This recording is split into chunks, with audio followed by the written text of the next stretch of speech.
진정한 회개란 어떤 것인가라는 제목으로 열왕기하 22장 14절에서 20절 말씀으로 은혜 받고자 합니다. 한 초등학교의 수업 시간이었어요. 선생님이 모두 회개해야 된다는 주제로 한 학생에게 질문했어요. 회개하면 먼저 어떻게 해야 될까요? 하고 질문했는데 여러분 어떻게 해야 될까요? 이 아이들이 뭐라고 대답했을까요? 한번 알아맞혀 보세요.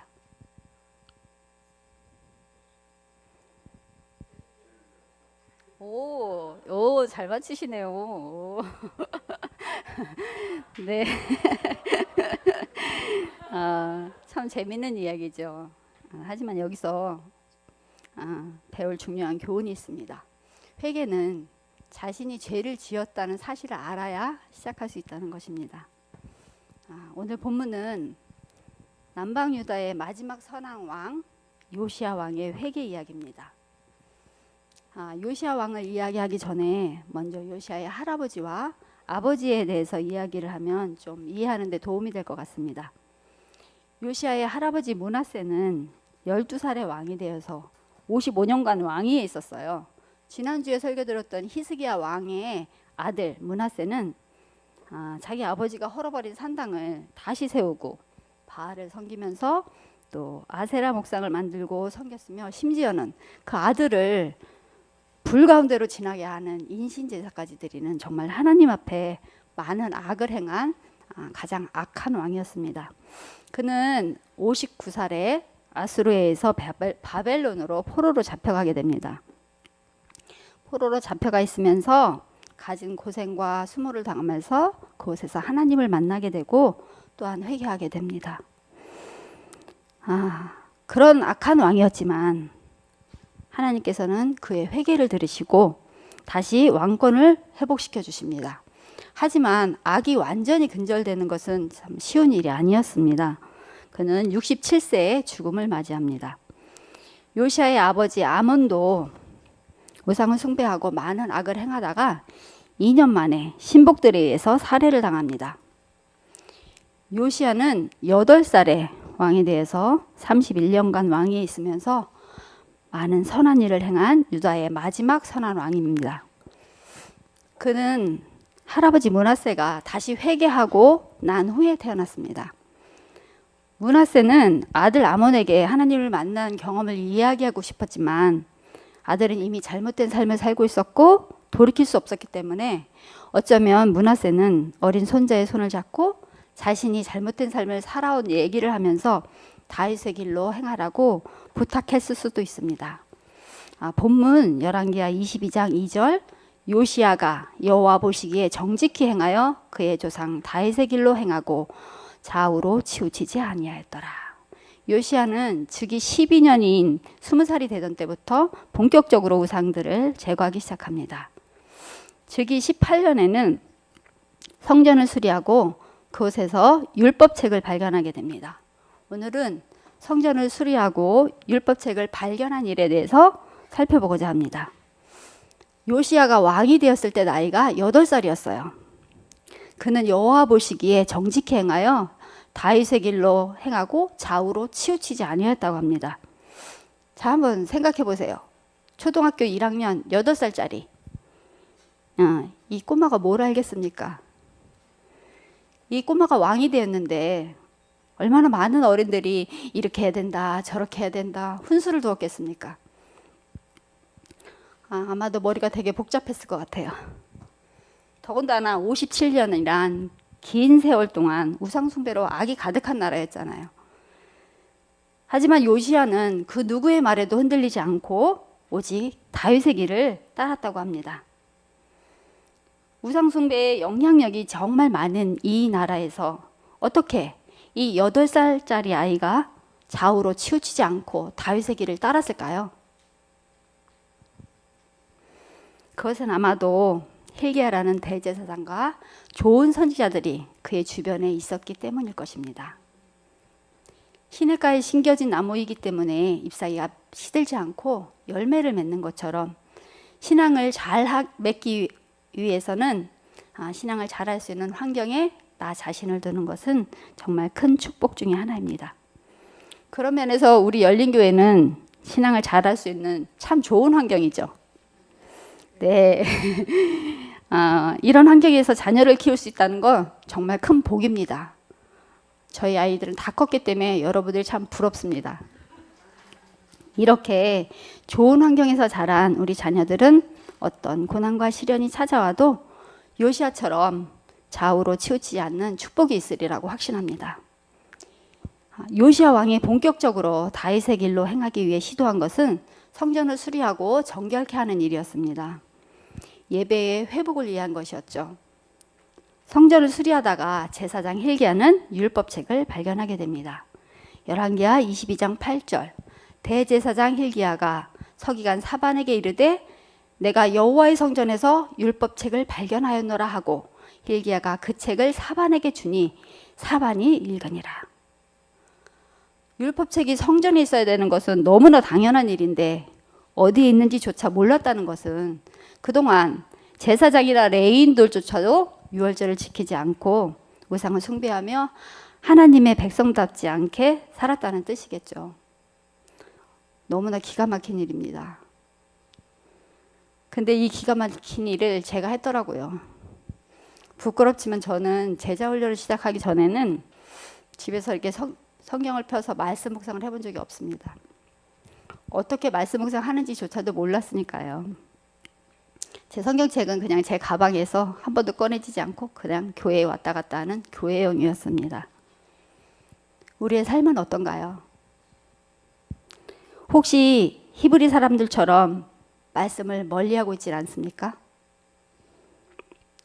역사적으로도 영적 흑암에 있을 때는 율법책을 분실하거나 혹은 의도적으로 거부하는 일이 있었습니다. 하나님의 율법책을 무시하고 읽기를 등한히 했을 때 사람들은 하나님에 대한 올바른 신앙을 놓치고 우상 숭배와 타락의 일을 걷게 됩니다. 지난 2월 8일 더북 성경이 된 사람들이라는 뮤지컬을 열린교회 식구들과 함께 보았어요. 평상시에 뮤지컬을 좋아하는데 혹시 성경적인 내용이라 지루하지 않을까라는 생각도 있었는데 그 뮤지컬을 보고 나니까 얼마나 감동적이고 여운이 많이 남아있는지 끝났는데도 자리에서 일어날 수가 없더라고요. 종교개혁이 일어나기 110년 전 사제가 아니라면 성경을 소유할 수도 읽을 수도 없었던 암흑의 시대가 있었습니다. 이 암흑의 시대라는 것은 말씀을 보지 못하게 만들어서 하나님의 은혜를 경험할 수 없게 어둠 속에 살게 만들었던 시대입니다.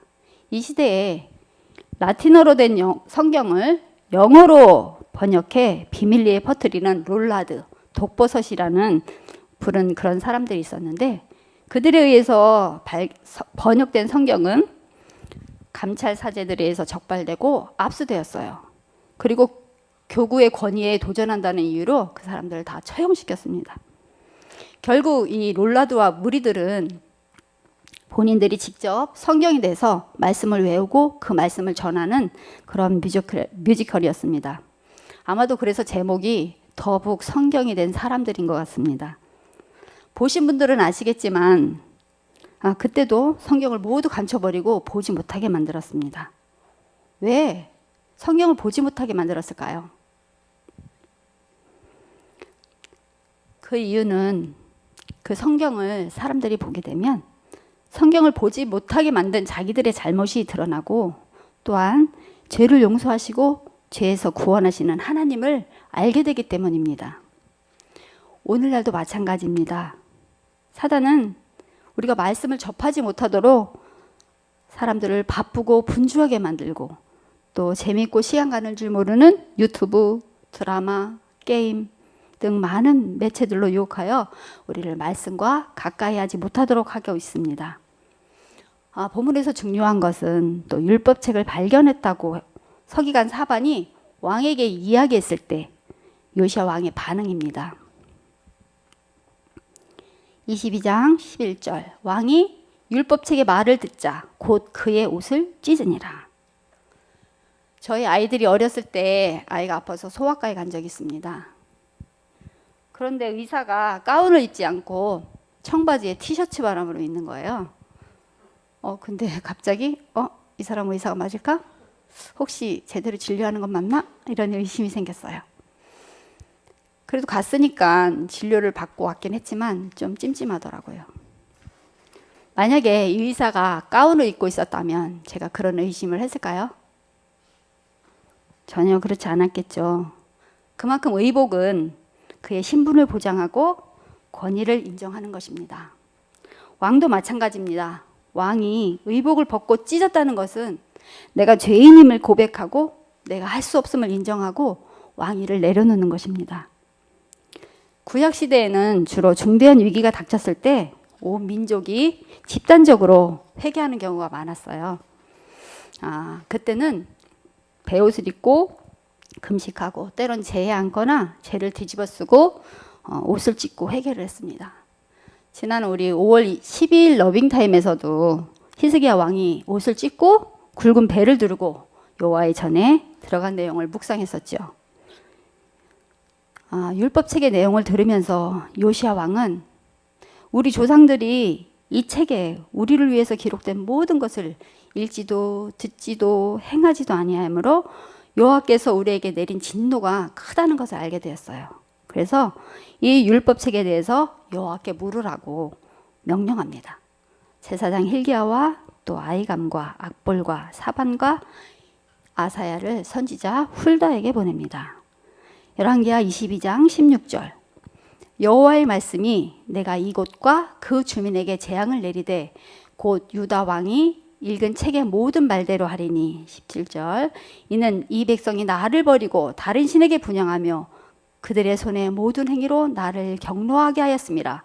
그러므로 내가 이곳을 향하여 내린 진노가 꺼지지 아니하리라 하였느니라. 사실 말씀을 듣고 읽는다고 해서 모두 다 하나님의 뜻을 알고 회개하는 것은 아닙니다.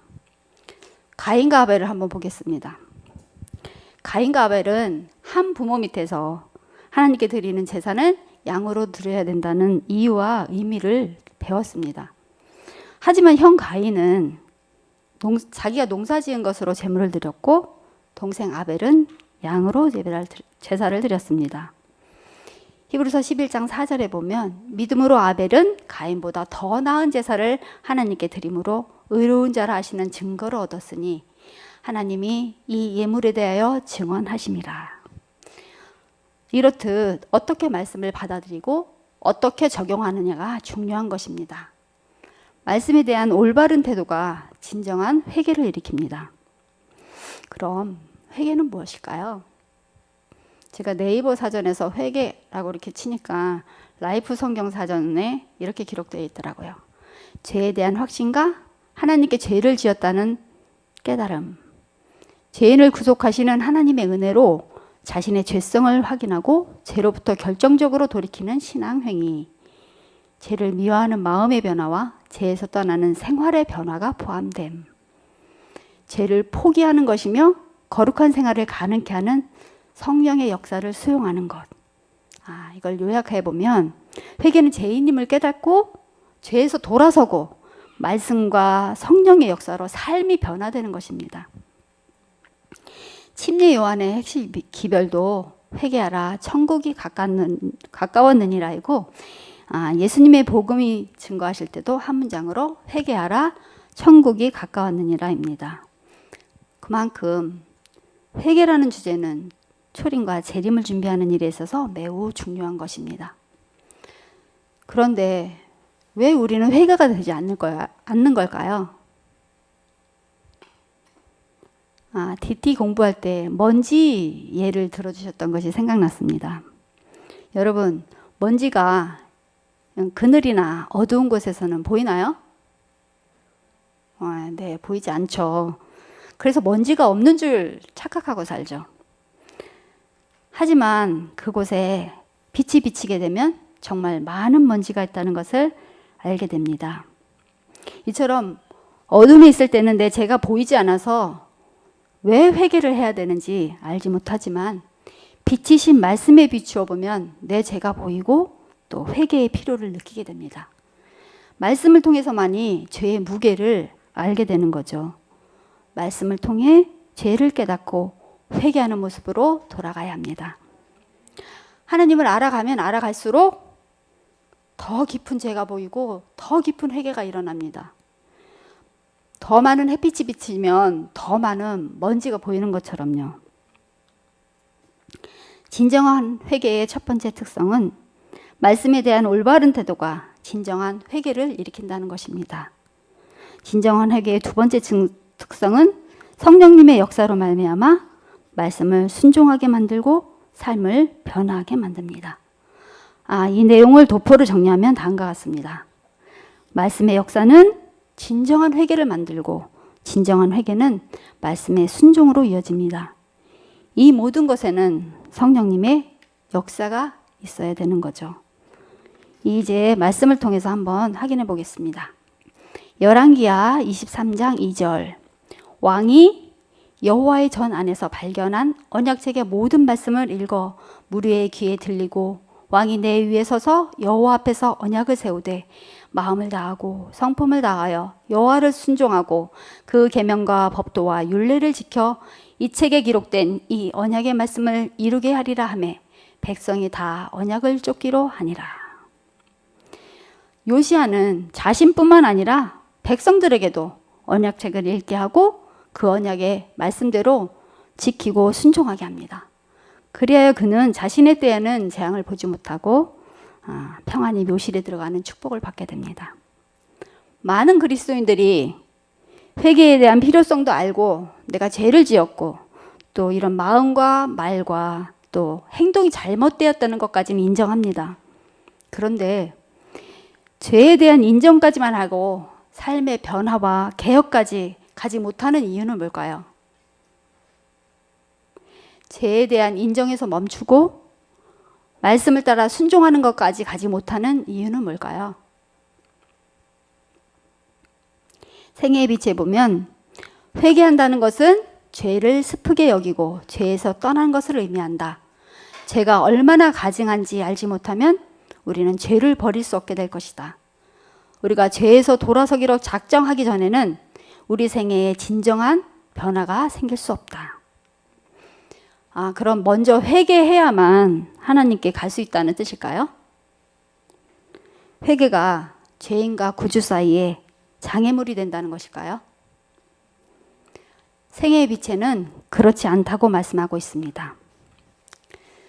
성경은 수고하고 무거운 짐진 자들아 다 내게로 오라는 그리스도의 초청에 응하려면 먼저 회개해야 한다고 가르치지 않는다.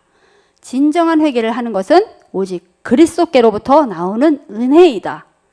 우리는 그리스도 없이 죄의 용서함을 받을 수 없는 것처럼 성령님이 우리의 양심을 깨우쳐 주시지 않으면 회개할 수 없는 것이다.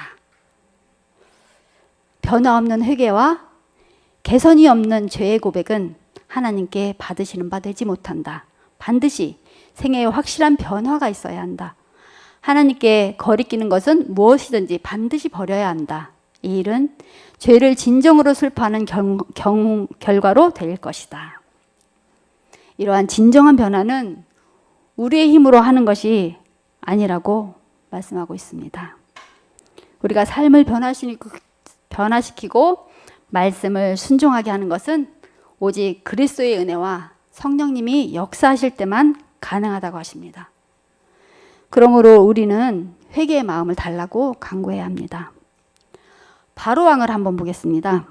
바로왕은 회개한다고 말은 했지만 삶의 변화로 이어지지 않았습니다. 출애굽기 9장 27절 28절 바로가 사람을 보내어 모세와 아론을 불러 그들에게 이르되 이번은 내가 범죄하였노라. 여호와는 의로우시고 나와 나의 백성은 악하도다. 여호와께 구하여 이 뇌성과 우박을 그만 그치게 하라. 내가 너희를 보내리니 너희가 다시는 머물지 아니하리라. 출애굽기 10장 16절 17절 바로가 모세 아론을 급히 불러서 이르되 내가 너희 하나님 여호와와 너희에게 득죄하였으니 청컨대 나의 죄를 이번만 용서하고 너희 하나님 여호와께 구하여 이 죽음만을 내게서 떠나게 하라. 바로 왕은 재앙이 닥치고 오면 힘들고 어려우니까 모세와 아론을 불러서 이번엔 내가 범죄하였노라. 내가 득죄하였으니 나의 죄를 용서하고 이제 이 재앙을 멈추게 해달라고 요청합니다. 하지만 이 재앙이 그치고 나면 언제 그랬냐는 듯이 본래의 모습으로 돌아갑니다. 우리도 마찬가지입니다. 어렵고 힘들 때는 하나님께 이번만 해결해 주시면 하면서 온갖 약속을 다 해놓고 문제가 해결되고 나면 언제 그랬냐는 듯이 금세 잊어버리고 삽니다. 죄를 인정까지는 했지만 삶의 변화나 말씀의 순종에 이르지 못하는 것은 우리 인간이 하는 일입니다. 하지만 성령님을 통한 진정한 죄의 고백과 회개는 삶을 변화시키는 데까지 이르게 합니다. 말씀에 순종하도록 만듭니다. 저희 남편이 신앙을 떠나서 오랫동안 잃은 양으로 살았어요. 저는 늘 남편의 신앙이 회복되기를 간절히 원하고 기도했죠. 그러던 중에 작년부터 말씀을 듣기 시작하더라고요. 그러더니 마음이 열리고, 그래서 너무 기뻐가지고 제가 목사님께 말씀드렸어요. 왜냐하면 목사님과 함께 계속 우리 남편의 신앙을 위해서 기도하고 있었거든요. 목사님이 제자 훈련에 대한 얘기를 해야 된다고 하시는 거예요. 집사님이 그동안 배웠던 제자 훈련, 또 그거로 인해서 변화됐던 신앙, 그를 고백하면서 남편에게 이야기하라는 거예요. 거절할까봐 걱정이 돼서 엄청 기도하면서 말을 꺼냈어요. 하지만 하나님은 이미 일하고 계셨습니다. 밴드를 보시면 아시겠지만 지금 목사님과 함께 DT 3단계 육가를 하고 있습니다. 끝까지 할 줄 몰랐어요. 그리고 또 올해 초 저희 딸 생일이 1월 2일이거든요. 가족들을 다 모아놓고 식사 자리에서 이제 아빠는 하나님 믿으면서 열심히 살기로 했다 이러면서 다 같이 기도하자 그러면서 기도를 하는 거예요. 애들이 깜짝 놀래갖고 아빠가? 얼마나 놀라운 변화인지 정말 너무 감사하고 기쁨의 눈물이 흘렀습니다. 저도 이렇게 기쁜데 하나님 얼마나 기쁘셨겠어요. 이러한 삶의 변화는 인간의 힘으로 이루어질 수 없습니다. 하나님께서 하시는 변화의 역사입니다. 참된 회개는 하나님이 하시는 겁니다. 오늘도 하나님께서는 날마다 참된 회개의 자리로 우리를 인도하십니다. 그곳에서 성령님의 변화시키는 변화를 받아들인다면 말씀에 순종하는 모습으로 변화될 것입니다. 하나님은 이러한 회개를 원하십니다. 죄를 인정하는 것으로 끝나는 것이 아니라 하나님이 주시는 삶의 변화까지 이르러가는 진정한 회개를 원하십니다. 제가 설교를 준비하면서 DT 교재와 과제했던 것이 굉장히 많은 도움이 되더라고요. DT 1단계 구과 성화의 과정이라는 도표 배우신 분들은 아마 다 아실 거예요. 복습하는 의미로 한번 보겠습니다. 우리가 거듭나게 되면 예수님께로 나아가게 됩니다. 예수님과 가까워질수록 빛에 가까이 가기 때문에 전에 보지 못하던 죄를 보게 됩니다. 나의 죄의 깊이를 알게 되면 알게 될수록 더 깊은 회개를 하게 됩니다. 더 깊은 회개로 갈 때마다 십자가를 통과하게 됩니다. 나는 죽고 그리스도가 사는 경험이 깊어집니다. 그렇게 되면 우리의 성품도 점점 그리스도를 더 닮게 되고 더 순종하게 되고 예수 그리스도를 더 사랑하게 되는 것입니다. 우리는 한 번 거듭남을 경험했다고 그것이 계속 유지되는 것은 아닙니다. 날마다 십자가에서 죽고 그리스도가 다시 사는 매일의 거듭남이 필요합니다. 즉 성령님을 통한 날마다의 회개가 필요합니다. 날마다 진정한 회개가 필요한 이유는 그것만이 예수 그리스도를 닮아가는 길이기 때문입니다. 결론을 맺겠습니다.